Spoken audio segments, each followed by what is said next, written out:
الحمد لله وكفى والصلاة والسلام على نبيه المصطفى وعلى آله وصحبه أجمعين أما بعد فأعوذ بالله من الشيطان الرجيم بسم الله الرحمن الرحيم يا أيها الذين آمنوا إذا نودي للصلاة من يوم الجمعة فاسعوا إلى ذكر الله وذروا البيع ذلكم خير لكم إن كنتم تعلمون صدق الله العظيم۔ اللہ جل جلالہ نے ارشاد فرمایا، اے ایمان والو، جب تمہیں نماز جمعہ کے لیے بلایا جائے، ندا دی جائے، تو اللہ کے ذکر کی طرف جلدی کرو اور تجارت خرید و فروخت ختم کر دو، یہ تمہارے لیے بہتر ہے اگر تم جانو۔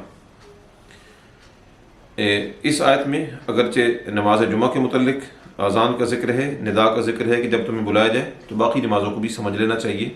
نماز جمعہ تو جماعت کے بغیر ہوتا نہیں ہے، تو اس کی تاکید زیادہ ہے۔ باقی نمازوں میں جماعت کے ساتھ نماز پڑھنا بعض علماء کے نزدیک واجب، بعض کے نزدیک سنت موقدہ، بہرحال محتم بشان کام ہے۔ تو اس لیے سمجھنا چاہیے کہ جو اذان کا مقصد ہے وہ اللہ کے گھر کی طرف لوگوں کو بلانا ہے۔ اس کی اہمیت ان لوگوں سے پوچھئے جن ممالک میں مساجد ہی نہیں ہے، ان لوگوں کے دلوں میں کتنی اس کی تڑپ ہوگی کہ کاش مسجد میں ہمیں بھی جا کے سجدہ کرنے کا موقع ملتا۔ تو بعض اوقات انہیں کئی گھنٹے سفر کر کے دور دراز کسی علاقے میں مسجد میں کبھی کبھی جانے کی سعادت ہوتی ہے۔ تو اذان کا مقصد نماز کی طرف بلانا ہے، اور اس میں جو حی علی الصلاح اور حی علی الفلاح کی کلمات ہیں، یہ تاکیدی طور پر حیہ جو ہے یہ عام بلاوے کو نہیں کہا جاتا۔ جب بلانے والا اس کے اندر تاکید اور زور پیدا کر کے کہے کہ آؤ بھی صحیح، اس معنی میں حیہ آتا ہے۔ عام جو بلانا ہوتا ہے اس کے لیے تعال ہوتا ہے، آ جائیے۔ حیہ میں تاکید ہوتی ہے اور زور ہوتا ہے۔ تو اس لیے اذان ہوتے ہی نماز کی تیاری فوراً شروع کر دینی چاہیے۔ ہمارے ہاں پاکستان میں جو ایک مروج طریقہ ہے، مساجد میں آپ چلے جائیں، وہاں پہ جو جماعتوں کے اوقات ہیں ان کے وہ بورڈ آویزاں ہوتے ہیں، اور وہاں پہ لکھا ہوتا ہے نماز فجر اتنے بجے ہوگی، ظہر اتنے بجے ہوگی، عصر مغرب عشاء، تمام نماز با جماعت کے اوقات لکھے ہوتے ہیں۔ اچھی بات ہے، اس کا فائدہ ہے، لوگوں کو معلوم ہوتا ہے کہ اتنے بجے جماعت ہوتی ہے تو وہ آسانی سے پہنچ جاتے ہیں۔ لیکن اس کا ایک سائیڈ ایفیکٹ ہے، اس کا ایک ضمنی اثر ہے۔ اصل میں تو یہ فائدے والا کام ہے، میں نے عرض کر دیا، لیکن اس کا ایک سائیڈ ایفیکٹ ہے۔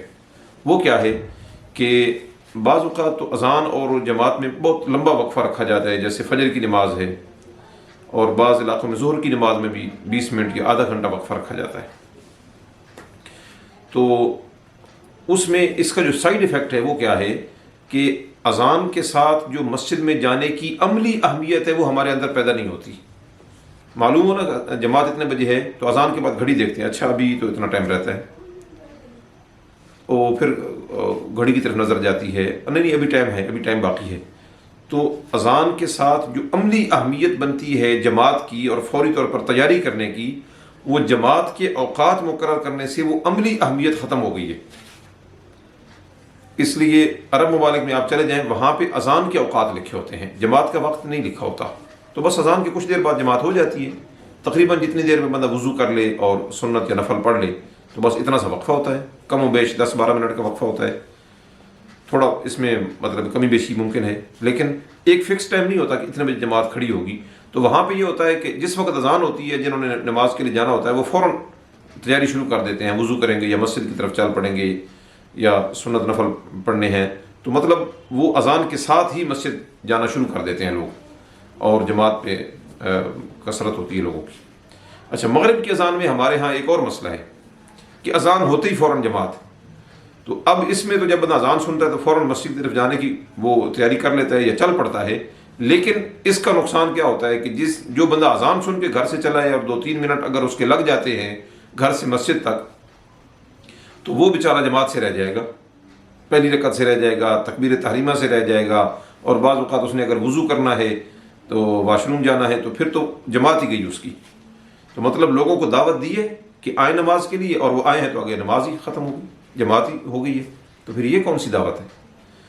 سنت یہ ہے، نبی کریم صلی اللہ علیہ وآلہ وسلم سے جو اس حوالے سے رہنمائی آپ صلی اللہ علیہ وسلم نے حضرت بلال کی تھی، اور بعض روایات میں سقم بھی ہے اسنادی طور پر، لیکن اگر ان کا مجموعہ دیکھا جائے تو اس میں تقویت آ جاتی ہے کہ اذان کے بعد اتنا وقفہ رکھو کہ بندہ اگر رفع حاجت کرنا ہے تو وہ رفع حاجت کر لے، یعنی واش روم یوز کرنا ہے وہ کر لے اور وضو کر لے اور نفل سنتے پڑھ لے، یا کوئی کھانا کھا رہا ہے تو اور یا کوئی پی رہا ہے تو وہ اس سے اپنے کھانے پینے سے فارغ ہو جائے، اتنی مہلت رکھو اس کے اندر۔ اور فقہ حنفی میں بھی فجر کی جو نماز ہے، اذان اور نماز میں 20 آیات کا وقفہ، یعنی جتنی دیر میں عموماً 20 آیات پڑھنے پہ وقت لگتا ہے اتنا وقفہ رکھا جائے، جبکہ ہمارے یہاں بہت زیادہ وقت ہوتا ہے۔ اسی طرح باقی نمازوں کے اندر بھی امام ابو حنیفہ رحمۃ اللہ علیہ سے اسی طرح وقفہ منقول ہے۔ تو یہ وقفہ اتنا ہونا چاہیے۔ مغرب میں وقفہ ہوتا ہی نہیں ہے، اذان سن کے آنے والا جماعت سے رہ جاتا ہے، اور باقی نمازوں میں اتنا وقفہ ہوتا ہے کہ لوگ گھڑیاں دیکھتے رہ جاتے ہیں۔ تو پھر اذان کی جو اہمیت مغرب کی نماز میں ہوتی ہے عملی، اس کا فائدہ بندے کو پورا نصیب نہیں ہوتا اگر اس نے وضو وغیرہ کرنا ہے، جماعت رہ جائے گی۔ اور باقی جو 4 نمازیں ہیں ان میں اذان کی عملی اہمیت ہوتی نہیں ہے، بس گھڑی کی طرف دیکھتے رہتے ہیں، گھڑی کی طرف دیکھتے رہتے ہیں۔ تو میری ایک تجویز ہے اپنے مسلمان بھائیوں کو، خصوصاً جو مساجد کے منتظمین ہیں، امام کے اختیارات میں بعض اوقات یہ معاملات نہیں ہوتے، جو منتظمین ہیں مسجد کے، ان سے گزارش ہے کہ اس مسئلے پہ غور کریں اور مناسب سا وقفہ ہو، اور لوگ تاکہ اذان سن کے فوراً مسجد کی طرف چل پڑیں، اور مغرب میں بھی مناسب وقفہ رکھا جائے۔ وما علیہ